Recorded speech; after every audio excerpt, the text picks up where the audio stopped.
Live in Nashville, Tennessee. You are listening to the Nashville Daily Podcast.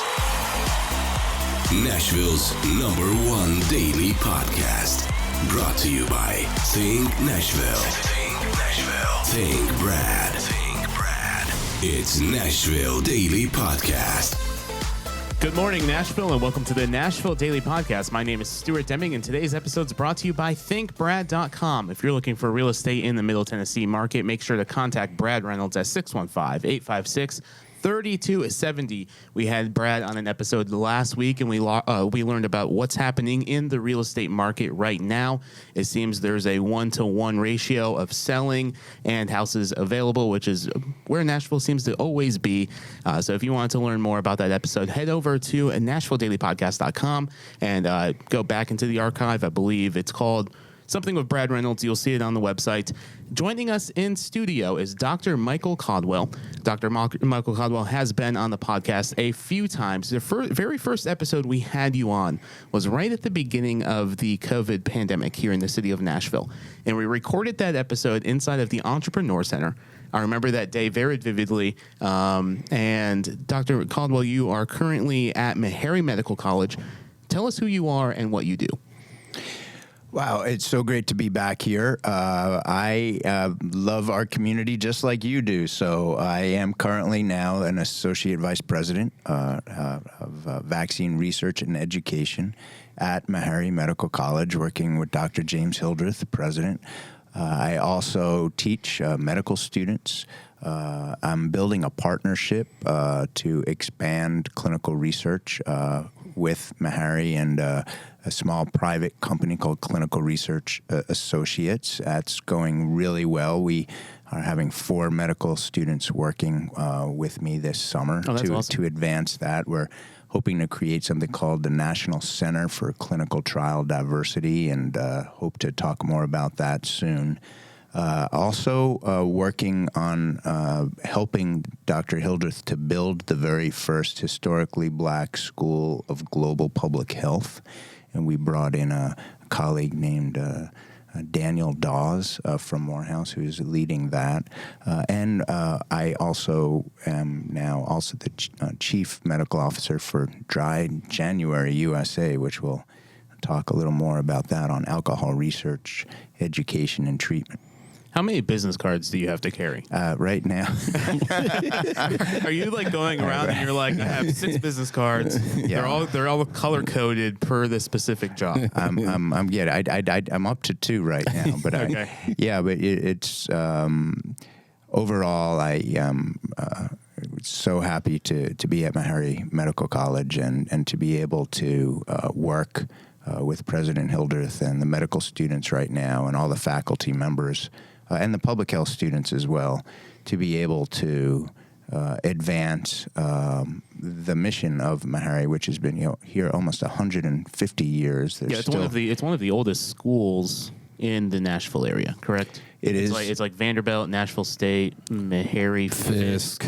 Yeah, so I think that would be the top 4 oldest. Yeah, and that are still around. Belmont. That are still around. Yeah, Belmont would be a couple years after all of those. Yep. I think.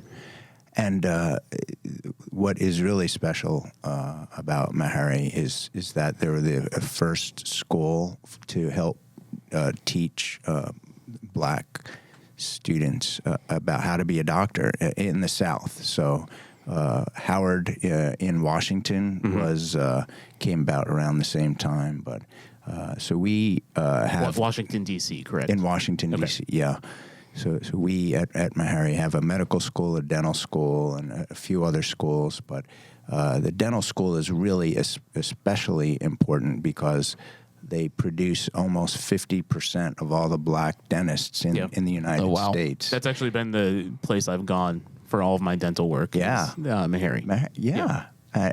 What an important contribution they're making to dentistry around the United States, but right here locally, they keep giving back, and I'm so happy to have found that as a home for me, and couldn't be happier. Speaking of home, we have two New Yorkers in here. I'm the lone Southerner here in this conversation, but you both have had the experience of going from New York to the South. Dr. Caldwell, what is that like, going from a life of the Northeast to the Southeast? Well, we could talk a long time about that. I still think I am learning. I'm disappointed I didn't show up with bagels today. I should have shown up with bagels today. We were right next to H&S bagels yesterday. I'm sad that we didn't pick up. Have you had H&S bagels yet? No. So he's from Brooklyn. Yeah. Hector, he's been in the bagel game for like 40, 45 years. And they've only been open for about a year and a half here. They sold nearly 600,000 bagels their first year of operation in Nashville. And it is the best New York bagel in the South. Well, are they piping the water in from New York? They have their own filter, exact filters that New York has. Wow. In their restaurant. Okay. Yeah. That's what they say. Well, now I definitely have to try it out. I mean, I have heard about it, but yeah. So,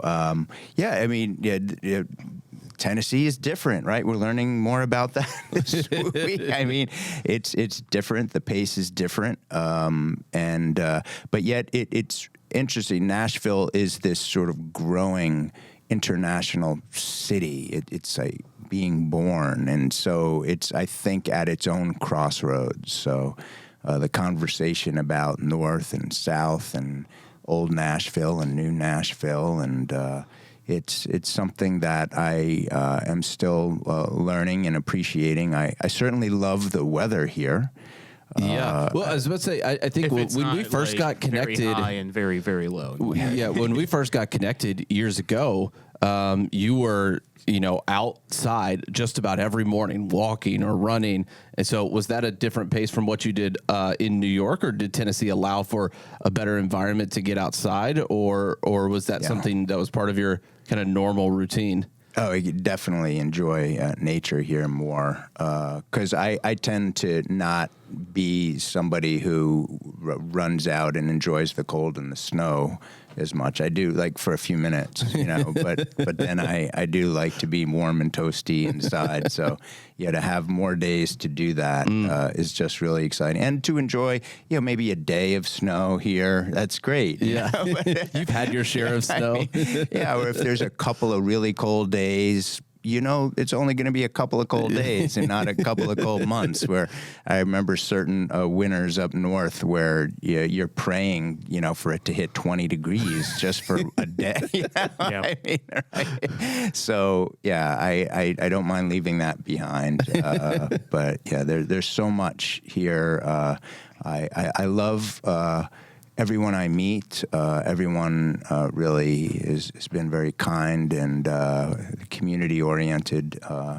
But there's something about Tennessee that stands out still. I think that we still have a long way to go to be able to feel like everybody's connected. But that really, you see that everywhere. Yeah. Let's talk about some of the things that you are involved in that you mentioned, because you have a long list. But one of the things that has been on the forefront lately since 2023 has been Dry January USA. How did that land here? Because Dry January USA is brought in, it's imported. But how did that land here in Nashville? Yeah, Dry January is a program where we try to ask people to put a mirror up to their own relationship with alcohol.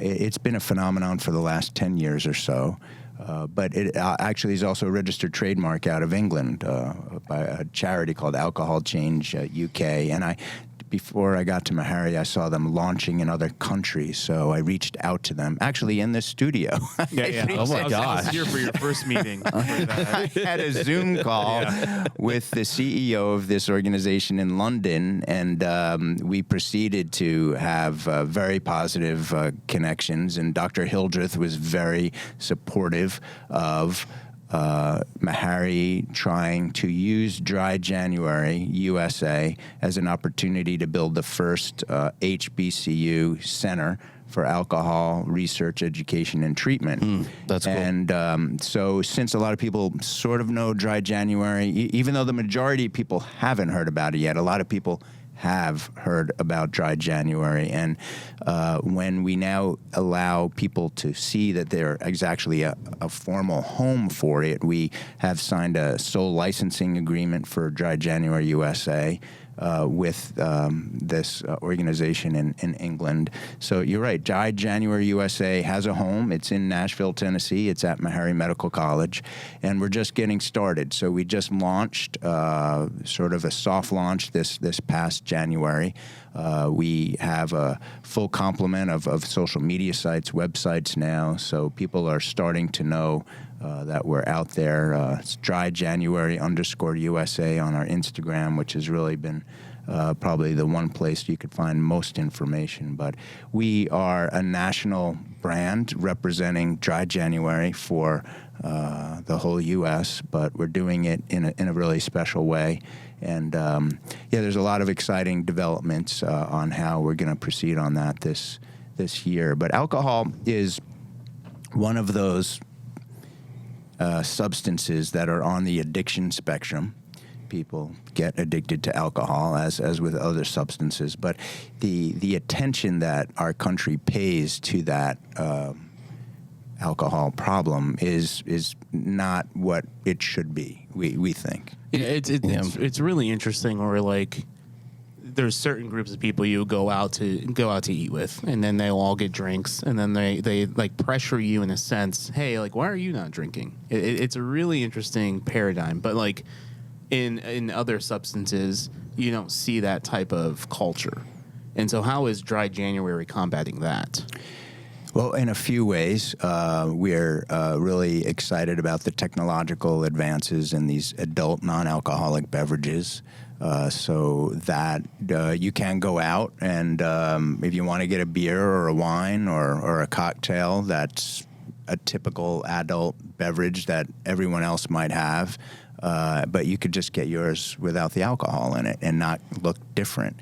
You know, oftentimes you might see a restaurant with beautiful wine glasses all out, and once they find out if you're not having wine, they whisk your wine glass away and almost like take away your fun and like put you at the kids' table, and suddenly you look very different to everybody that you're sitting with. But you know, we really would like everyone to have some more sense of equality at the table. And just like it's so common for someone to ask, may I have a cup of decaffeinated coffee or regular coffee? We'd like to see it get to the point where no matter where you go, of course there's options for adult beverages that have no alcohol in it. And we've seen the greatest advances in beer right now. One place in particular in Nashville is Southern Grist. They've done a great job with their beers. They actually have beers on tap that are non-alcoholic. Oh, wow. They always have. That's cool. So they're one of the more welcoming establishments when you figure you're going to a place like that usually never had any non-alcoholic beers, and now it's becoming a part of welcoming everybody. So we're hoping that we can educate more people in the food and beverage industry that there's no downside for them to be including more of these options, that they can charge the same amount of money for these. The profit margin on these things are insane. Yeah. Well, it does take a lot to remove the alcohol too. Yeah. So, but that versus somebody just getting a glass of water, might be so. Right. New restaurants want that higher bill. And They want to push alcohol. I think they just for years have known that that's how you make money in this business, is to sell as much alcohol as possible. So I think it's a learning process for a lot who are in the food and beverage industry to understand that you can get more by actually welcoming more customers who are going to go to be in your establishment, number one. And number two, also that these will provide very similar types of income. So that's one way we're trying to expand people's recognition that you can go out and still have a great time without alcohol. And we're really excited also about the growth in Nashville here with a couple of community members that have, one in particular has started the very first bottle shop that exclusively sells non-alcoholic adult beverages. And the thing about this is, just to go to some data, about a third of people have never drunk. They never drink. That's just always been the way they are. So therefore, they will have never acquired a taste for these adult alcoholic beverages. Right? They never had beer or wine. So they probably would not be interested in products that taste like that because they didn't want. Right. But for the majority of people who have had this or maybe enjoy that kind of taste, we're going to be seeing more options so people can enjoy it. Now, for people who really are in recovery and are that might trigger them to go back to drinking. That's a small percentage of people, but it is real, and we want everyone to know that these beverages aren't absolutely for everyone. But the data that I've also seen is about 80 to 85% of people who drink the non-alcohol adult beverages, they are drinkers. They just want to drink less. Mm-hmm. So when you think of the ability for people, if they want to have 2 or 3 beers, just to substitute in the same taste but without the alcohol, we're really excited to help people just think about their alcohol use and to try to drink less, because there's really nothing good about alcohol. Yeah. Do you have any? I think one of the cool things because we were following along with the journey of Dry January, just kind of in its inception here this first year, it seemed like the response was incredible from not only the Nashville community, but even internationally. There are some people who have made some moves in Nashville because of what you guys are doing, even to celebrities who were really talking about Dry January. What was that like with that reaction just in Dry January's inception? Yeah, well, this is a growing trend. We're so excited to sort of be joining everyone who's been on this Dry January journey now. And we're in Music City, and of course we were trying to identify somebody in the music industry that would work with us, and we were delighted to work with a great artist named Gramps Morgan, who is the only country music reggae fusion artist. And Dr. Hildreth and I were at a benefit for the American Cancer Society recently, and he performed, and he sang a song called Rumnesia, because he's from Jamaica. Yeah. And of course, when you drink alcohol, you get amnesia, but when you're in Jamaica, you get rumnesia. And it was kind of a nice tongue-in-cheek sort of fun song that kind of just reminded us, like, you really want to drink? Yeah, because he was a big. As soon as he kind of heard about it, he was very excited about the movement and what you guys were doing. Yeah, he's been completely supportive. We look forward to continuing our relationship. He's our ambassador for Dry January USA, and more importantly, Meharry Medical College. He really wants more people to learn about Meharry and our mission and serving the underserved. And as we talked about earlier, alcohol is sort of an underserved, underrecognized part of the addiction spectrum that we really need to put more attention to. Yeah, and you guys got mentioned in some international brands, and got the attention of them, and they've even put the spotlight on Nashville now because of what you guys are doing, and may have found a nice little corner in the USA for their market too. No question about it. There's one brand in particular called Lyres, Lyres, and they make a great non-alcoholic Prosecco. It tastes just as good as any Prosecco. If you like champagne or Proseccos, one of our great sponsors here in Nashville is Il Forno Restaurant. I think it's probably one of the best authentic Neapolitan restaurants in Nashville, and the owner there is from Naples, and when he tried this non-alcoholic Prosecco, he said to me, "Michael, this is a good Prosecco." Did he have any idea it was not alcoholic? He did. He goes, that's what he would goes, and he shook his head. He goes, "It is a very good Prosecco." So the technological advances for Lyres and their Prosecco is great, but they also make spirits, non-alcoholic spirits. So you can have an Amalfi Spritz or a Negroni that tastes just as good.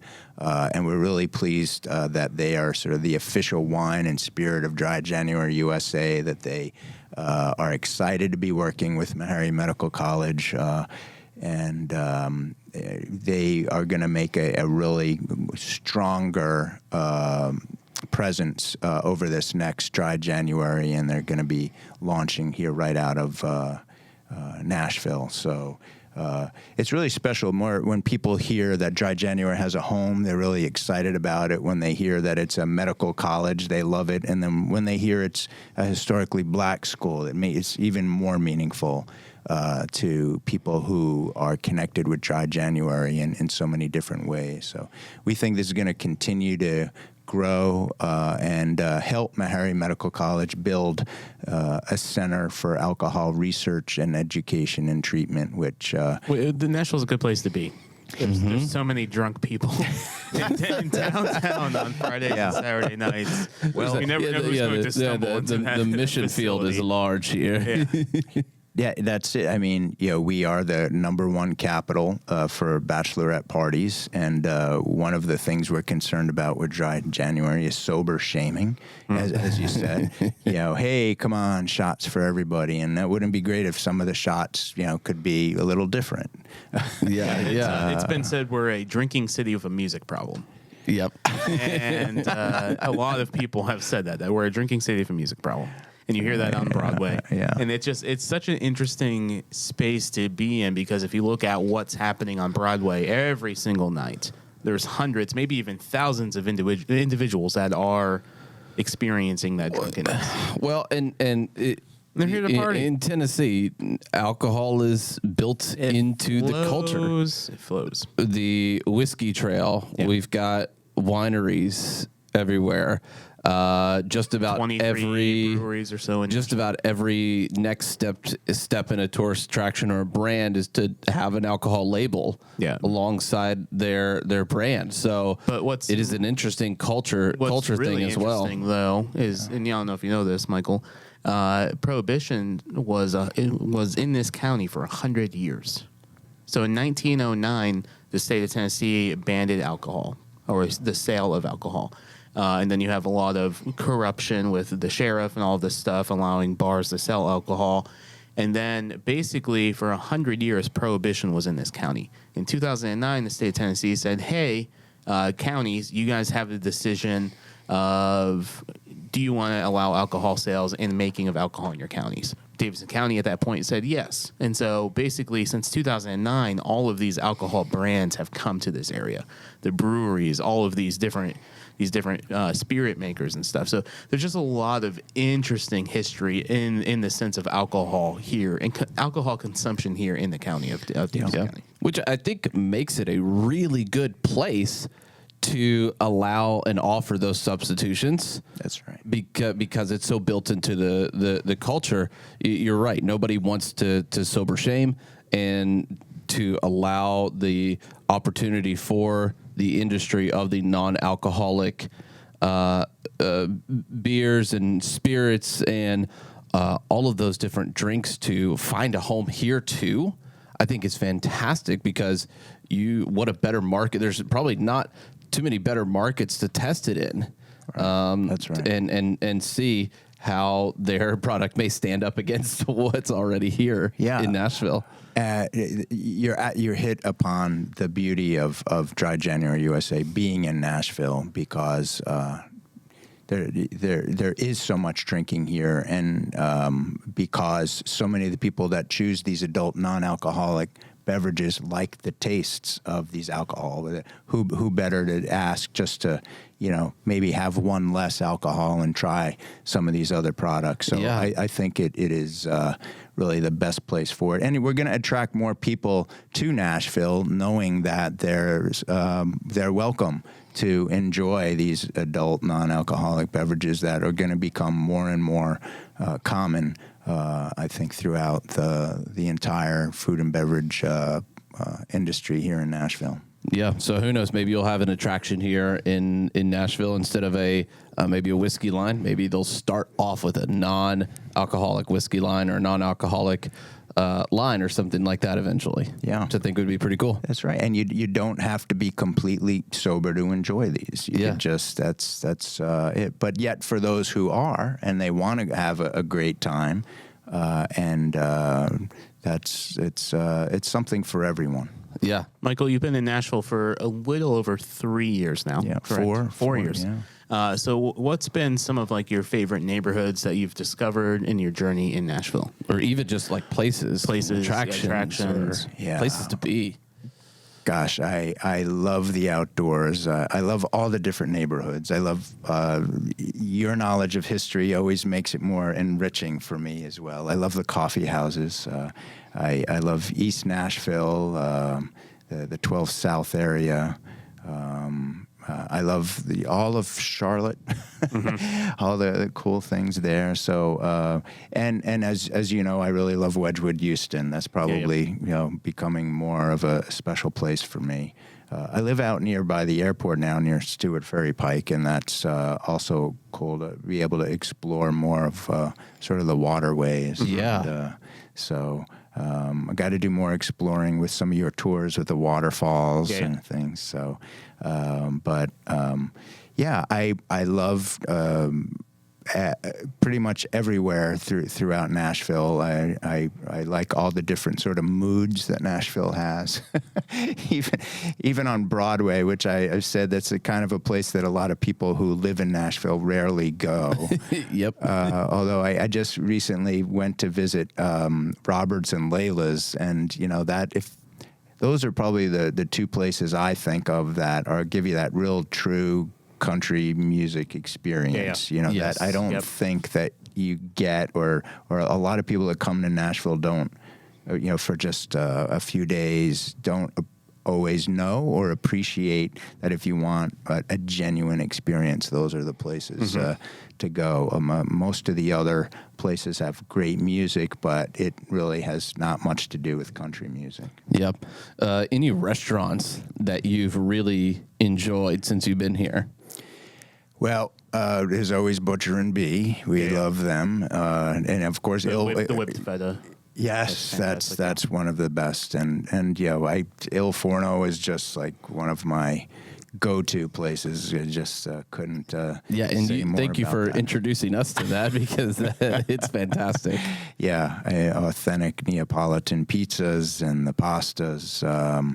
I'm partial to Italian food in general. I do really shy away from the traditional Nashville foods just because they're usually, not healthy.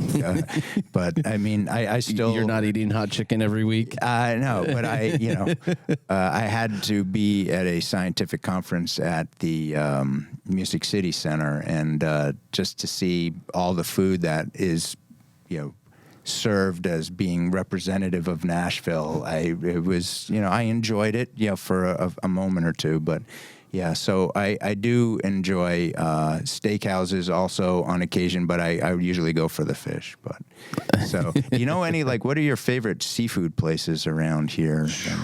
I don't eat seafood that often. Yeah, I also have a shellfish allergy. I am naturally. We have a lot of recommendations. Seafood recommendations are not on the top of our list. Yeah, there's not a natual seafood place in Nashville. So the Chef and I. Yeah, that's one place that I think that would have an incredible dish. I had. Let's see. Have you been to the Chef and I? Yes. Yeah, so they fly in their fish every day. Okay. Good. And Good to know. we did the tasting back in December, the 7-course tasting, and 2 or 3 of the meals were like different sourced fish. Yes. They also offer Blowfish tail. which is I think the only restaurant in town that does that. Right. Because blowfish is an extremely it's a deadly fish. Yeah, right. I don't know but I guess nobody. Yeah, I mean, it's okay to eat. I would say So the tail. The reason they import the tail is because that is one of the only non-poisonous parts of a blowfish, without having to be trained like thousands of hours in how to cut a poisonous blowfish correctly. But the tail, non-poisonous, you just cut that and ship that off, and you can cook it. I've heard the Chop House, Hall's Chop House, has some good seafood options. Yeah. Haven't been there yet, but the Chef and I is probably the best bet that I can immediately think of. All right. Yeah, I try to steer away from the raw oyster stuff. Yeah. So I mean, that just being a public health doctor guy, I always. That's not on the top of your list either. Well, I mean, like if I'm like once again, I don't blame you. I'm with you. It's not on my top of the list either. We talked about sober shaming. I could get raw oyster shaming, and I might have a little peer pressure on occasion. But typically, But there are a lot of great places, and it's only getting better here. Another thing I really enjoy are some of the rooftops too. I'd say my favorite rooftop would be at the W Hotel right now. I don't know if you've been to that one, but that is a huge and just so expansive. So I'd really put a strong recommendation in for that. The one thing that is still not here in Nashville, I don't think it is and Stuart and I have been saying forever that this would be a killer concept, but a rooftop coffee shop would be incredible, especially to go early in the morning, especially on weeks like this where the weather's super nice, and have a coffee shop experience way up in the air. Yeah. Now, it would definitely be windy, so but being up that high. But rooftop coffee shop would be so nice. The Graduate Hotel does that occasionally. Isn't that Dolly Parton's thing, though? Yeah, at night. So I've heard there's some in Midtown Interesting. that have that option, but I'm not sure. Yeah. Well, I think the Joseph Hotel has a rooftop kind of they have by the pool. They have denim. Yes. Yeah. And they might. Their food is fantastic. Yeah. And the rooftop bars, it's probably one of my favorites is at the Joseph. Yeah. The Joseph, I think, is one of the best hotels in Nashville right now. That's right. So, Michael, I guess the last question is where you also have a pink Jeep. I do have a pink Jeep. It was like one of the first pink Jeeps in Nashville. I think so. And you got this for a very particular reason. Can you tell us the reason for that? Well, first off, you need a new car. I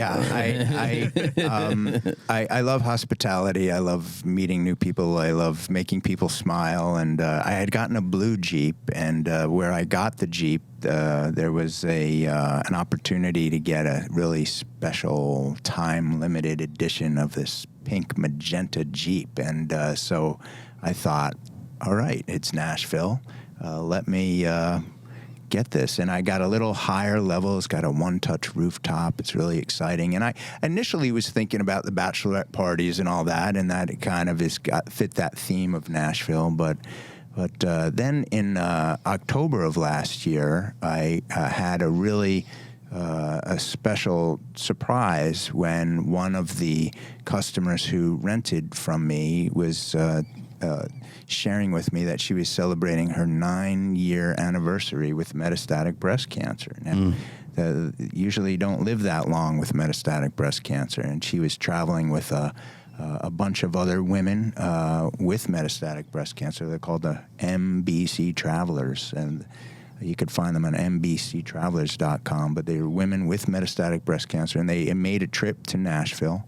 And so they, one of them rented the Jeep, but we had a few days to kind of get to know each other and to explore. And even you had helped me with that. So yeah, this pink Jeep at NashvillePinkJeep.com that I rent on Turo, which is sort of the Airbnb for cars, is something that is kind of giving me as many happy memories and gifts as I seem to be giving other people. Okay, so that's NashvillePinkJeep.com? Yes. Okay. Right. And then where can people learn more about Dry January? Well, Dry January USA, Meharry Medical College. If you just to search that, you could find we're focused on research at meharryresearch.org. Instagram, LinkedIn, that's probably the best. Dry January _USA on Instagram. Please join us. Awesome. Dr. Caldwell, thank you so much for coming on the show, talking about Dry January and Pink Jeep. We're excited for more updates, but thank you for joining us today and appreciate you being here. Thank you. Just so grateful to all that you're doing for our community. Thank you for watching the Nashville Daily Podcast over at NashvilleDailyPodcast.com.